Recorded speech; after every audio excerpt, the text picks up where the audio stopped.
Most people believe that the world shapes their thoughts.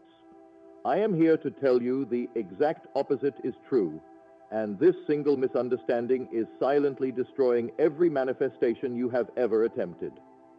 You have heard of the bridge of incidence. You may have even tried to use it. But here is what almost no one tells you. The bridge does not collapse because you lack faith. It collapses because you are still living as the person who wants the thing, rather than the person who already has it. There is a profound difference between those two states of being. One builds the bridge, plank by plank, until you walk across it into your desire. The other, it keeps you standing at the edge of the water, watching the bridge sink before your very eyes. I have spent decades studying the architecture of consciousness, and I can tell you with absolute certainty, your outer world is nothing more than a mirror. It reflects faithfully and without judgment the assumption you hold most deeply about yourself. So the question is not whether the bridge works. The question is, who are you being while you wait for it to appear? Let us begin at the foundation. What is an assumption? An assumption is not a wish. It is not a prayer. An assumption is a state of being so deeply inhabited that the mind no longer questions it. It is the invisible garment you wear every moment of every day, and the world, with extraordinary precision, arranges itself to match it. When you say, I am trying to manifest abundance, you have already failed. The word trying belongs to the man who does not yet possess the thing, and the universe, which knows no fiction, takes your word for it. The great error is this. People treat the imagination as a tool they pick up and set down. They visualize for 10 minutes, feel a momentary spark of excitement, and then spend the remaining 23 hours reinforcing the very assumptions they are trying to dissolve. They imagine wealth, then react to an empty account as though imagination means nothing. They imagine love, then behave as though love is absent. Imagination is not a practice you do. It is the life you live. Every reaction you have, every feeling you entertain, every inner conversation you repeat, these are the true architects of your experience. The bridge of incidence is built from sustained assumption, not occasional visualization.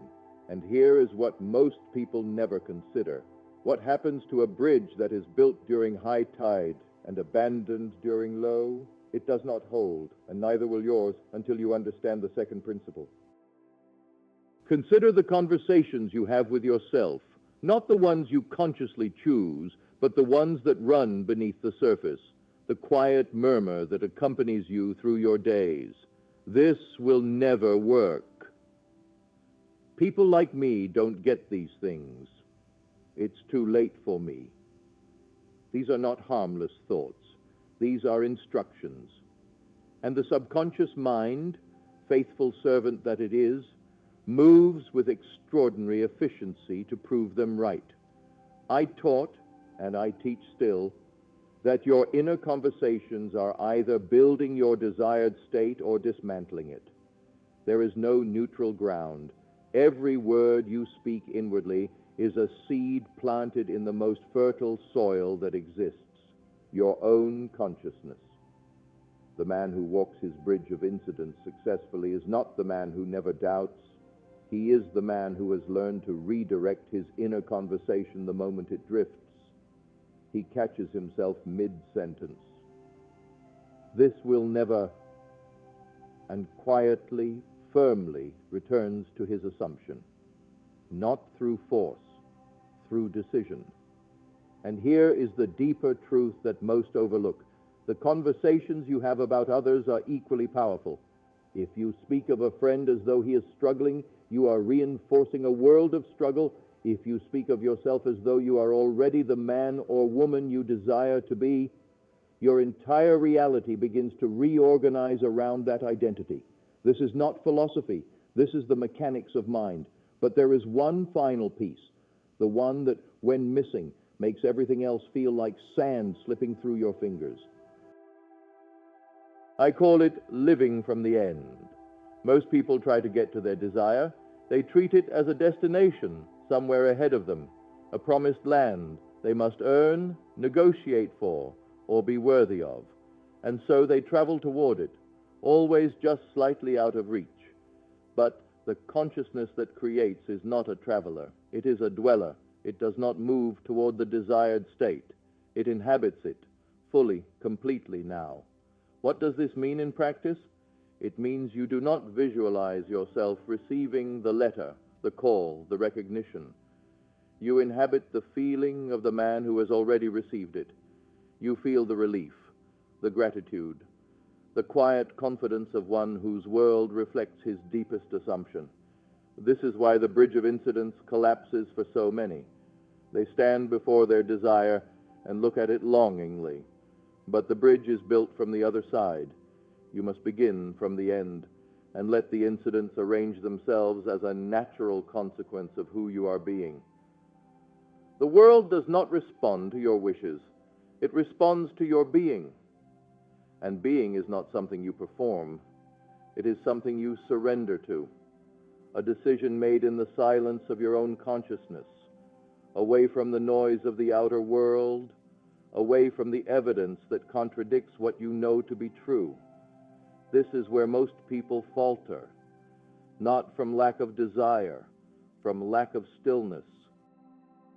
You came here today, I believe, because some part of you already knows this. Some quiet place within you has always sensed that the outer world is not the cause, it is the effect. The bridge of incidents is not a mystery, it is a law, as certain as gravity, as reliable as the rising of the sun. When you assume the feeling of your wish fulfilled, truly assume it, dwell in it, breathe from it, the bridge builds itself, not through your effort, through your being. So I ask you now, not as a teacher to a student, but as one consciousness to another, what assumption are you carrying into the next hour of your life? What inner conversation will you permit?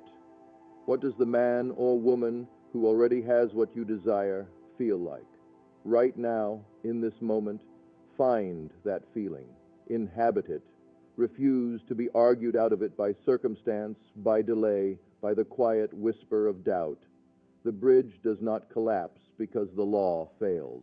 It collapses because you abandon your assumption before the final plank is laid. Stay, dwell, trust the architecture of your own imagination. Your desires are not distant, they are done. The only question remaining is whether you are willing to live as though you already know it. Begin tonight, begin now. Take one desire, just one, and for the next 7 days, carry its fulfillment as a settled fact within you, not as a hope, as a truth. Watch what the world brings to meet you. The bridge is waiting. All that remains is for you to stand on the other side.